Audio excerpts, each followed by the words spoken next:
ارشاد اقبال زید پور سے معلوم کرتے ہیں، کیا شوہر اپنی بیوی کی آمدنی استعمال کر سکتا ہے یا نہیں؟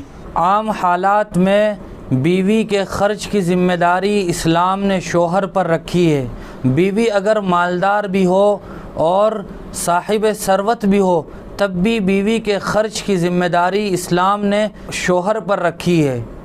لیکن مذہب اسلام کی یہ خصوصیت ہے کہ اسلام نے عورت کا حق بھی اور اس کی ملکیت کو بھی تسلیم کیا ہے۔ اس لیے اگر کوئی عورت ملازمت کرتی ہے یا کوئی اور کاروبار کر کے پیسہ کماتی ہے تو ان پیسوں پر عورت کی اپنی ملکیت ہوگی۔ شوہر کے لیے اجازت نہیں ہے کہ وہ بیوی کے مال میں اس کی اجازت کے بغیر تصرف کرے یا اپنی مرضی سے خرچ کرتا رہے۔